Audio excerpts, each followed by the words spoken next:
Vous kiffez les produits connectés pour la maison? J'en ai un paquet, je les ai testés et on va en parler.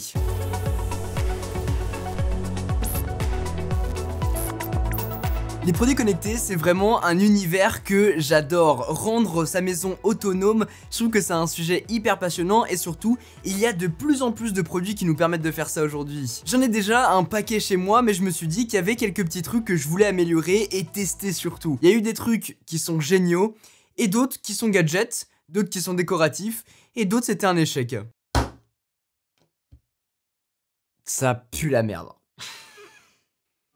La première chose dont on peut parler, c'est un truc classique que vous connaissez, c'est un bandeau LED. Celui-ci, j'ai essayé de tester une autre marque. Vous savez que sur la chaîne, j'aime beaucoup les Philips Hue, mais ça coûte très cher. Du coup, je voulais tester un truc qui fonctionne avec Apple HomeKit, Amazon Alexa et Google Assistant, et un truc qui est relativement abordable. On tourne entre les 25 et 40 € pour un bandeau LED. Ce que je voulais surtout, c'est que ce soit intégré dans mon écosystème d'Apple HomeKit, comme ça, directement avec Siri, avec la voix, avec mon téléphone, je peux gérer la luminosité, gérer l'éclairage et surtout pouvoir l'automatiser. Ce qui veut dire que j'y ai accès directement via mon application et dessus je vais pouvoir l'allumer, l'éteindre et surtout le mettre dans une automatisation et comme ça quand je rentre chez moi il s'allume, je peux l'éteindre quand je pars, etc. C'est très simple, je l'ai mis dans un endroit où je trouvais qu'il manquait de lumière histoire de faire ressortir un petit peu tous les vinyles. Le résultat est plutôt cool, c'est un bandeau LED qui est assez lumineux, les couleurs sont relativement bonnes, je trouve que c'est un bon rapport qualité-prix pour ce que c'est. Vous avez aussi une application qui est fournie avec, vous permettant de rajouter des effets, des délais, etc. De mon côté, je veux que ce soit très simple, c'est uniquement pour illuminer, faire ressortir des éléments, du coup pour mon utilisation, c'est génial, ça coûte pas très cher, je peux vous le recommander, après il existe plein d'autres marques dans ce genre là, celle-ci c'est Vocalink, voilà. Passons à un truc beaucoup moins sexy mais hyper pratique, c'est des prises connectées. Encore une fois, j'en ai pris qui sont compatibles avec Apple HomeKit. Le but est très simple, rendre un accessoire qui n'est pas connecté pour l'allumer ou l'éteindre. La guirlande derrière moi par exemple n'est pas connectée, mais pour la rendre connectée, il a fallu une prise connectée comme celle-ci pour pouvoir faire éteins la guirlande. Voilà, tout simplement, allume la guirlande. Et comme ça on la rallume.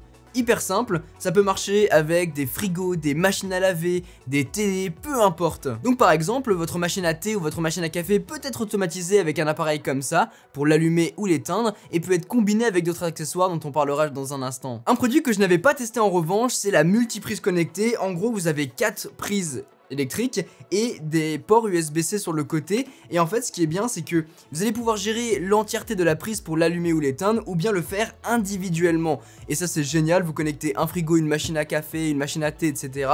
et comme ça on peut directement interagir via HomeKit et comme ça dans l'application on peut voir qu'il y en a 5 d'activés et on peut les désactiver un à un pour avoir la 3 allumée, la 4 d'allumée, etc.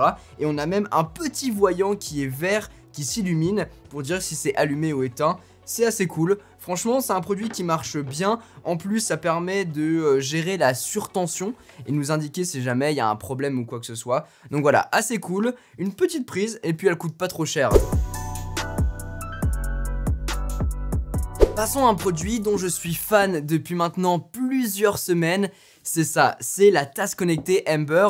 De mon côté, j'adore le thé, j'en bois énormément. Et du coup, je me suis pris cette petite tasse connectée qui nous permet en fait de maintenir la chaleur finalement de notre thé. On va avoir un petit bouton on-off, ça vient avec un support, on le pose dessus, comme ça et ça recharge en permanence. La tasse vient bien évidemment avec une application et je pense que c'est pour ça que ça coûte aussi cher. C'est beaucoup trop cher pour ce que c'est, mais c'est un gadget marrant ou un beau cadeau à offrir. En gros, la tasse, elle ressemble à ça. Il me dit que c'est empty, on va la remplir avec de l'eau bien froide et on va voir finalement la tasse la remplir. En général c'est plutôt fait pour maintenir la température plutôt que chauffer, mais ça peut le faire s'il n'y en a pas beaucoup.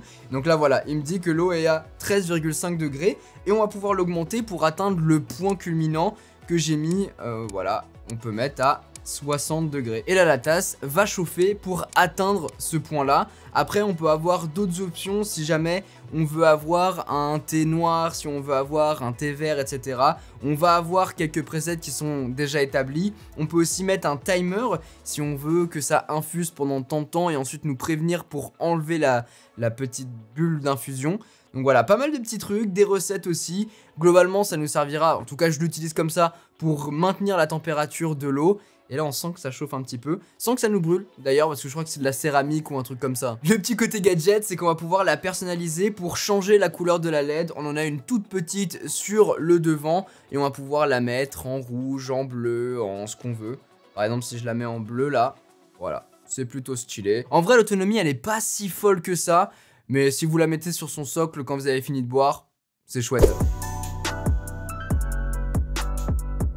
Il y a un autre produit qui m'a beaucoup plu, c'est ça, c'est le Netatmo Ilsi Home Coach. C'est un produit qui nous permet de monitorer notre maison, que ce soit l'humidité, la qualité de l'air, le bruit, la température, tout ça, on peut y avoir accès via une application qui nous permet de tout gérer. Tout gérer, mais surtout tout consulter, et ce même à distance. Et là, par exemple, j'ai accès à tous les détails, toutes les données. On a même un graphique pour voir l'évolution de tout ça. Là pour l'instant on est fine, ce qui veut dire que c'est correct, avec une température de 21 degrés, 59% d'humidité, 1483 ppm en termes de CO2. Donc là ce qui veut dire que il va falloir que j'aère un petit peu ma pièce parce qu'il y a trop de CO2 dans l'air. Et finalement 67 décibels parce que je parle assez fort quand je tourne. Et il vous prévient si jamais le taux de CO2 est anormal, donc il va falloir ouvrir la fenêtre. Si le taux d'humidité est beaucoup trop haut, là il va falloir faire quelque chose. En tout cas vous avez vraiment toutes les données sur votre maison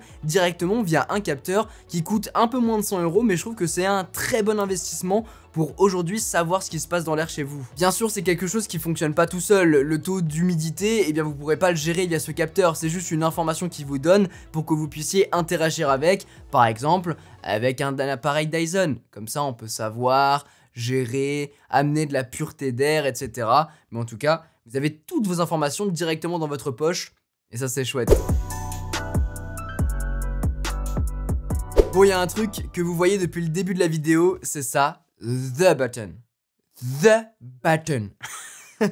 C'est ce petit truc de merde qui coûte 60 €. 60 €, ce petit bouton rouge qui existe dans d'autres coloris, qui est en fait tout simplement un bouton qui vous permet d'interagir avec vos produits connectés. Ce qui veut dire que via l'application, et notamment Apple HomeKit, eh bien vous pourrez lui dire que quand tu appuies une fois ça fait telle action, quand tu restes appuyé ça fait telle action.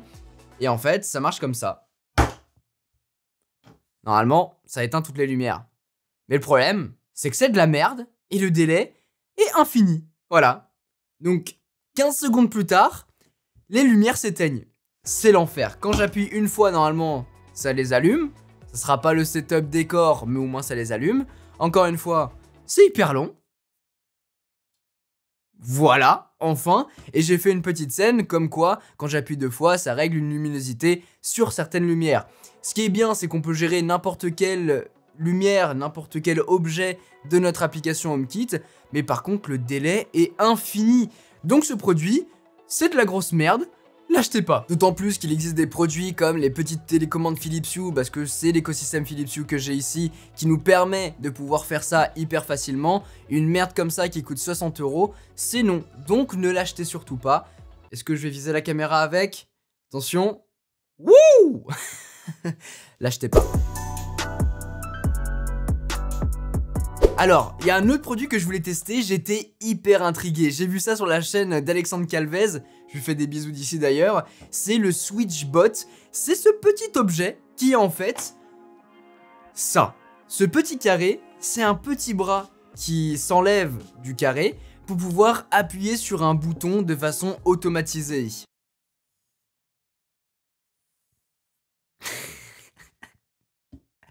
C'est tout. Dans le principe, finalement, c'est un peu con.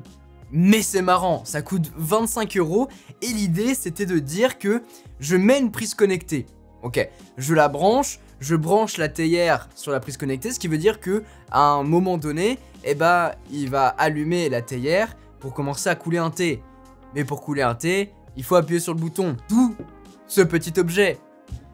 Et c'est à ce moment-là que ça a fail. Le premier problème, c'est qu'en fait, quand on met la prise connectée sur la théière que j'ai, eh bien, la théière s'allume, mais ne se prépare pas pour un thé. Il faut appuyer sur le bouton physique pour pouvoir allumer la théière, ce qui voudrait dire qu'il fallait 2 SwitchBots. déjà. Et en plus, pour faire couler un thé, le bouton principal sur ma machine, il est hyper dur et surtout il faut aller hyper loin.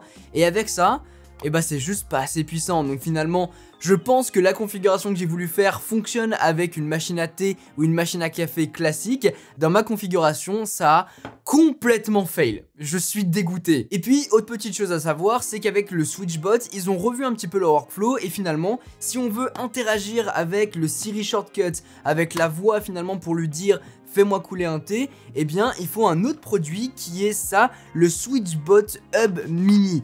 Sans ça, vous ne pourrez pas interagir via la voix ou via une application avec ce produit là. Donc ça fait quand même 35 € supplémentaires, mais c'est le produit qui fonctionnera avec d'autres produits de l'écosystème SwitchBot, parce qu'il n'y a pas que ce button finalement, ce petit robot, il y a aussi le SwitchBot rideau. Et là encore, c'était intéressant, c'est un produit qui est 100% gadget. En plus, je crois que ça coûte entre 80 et 100 €, ce qui est quand même très cher pour automatiser son rideau.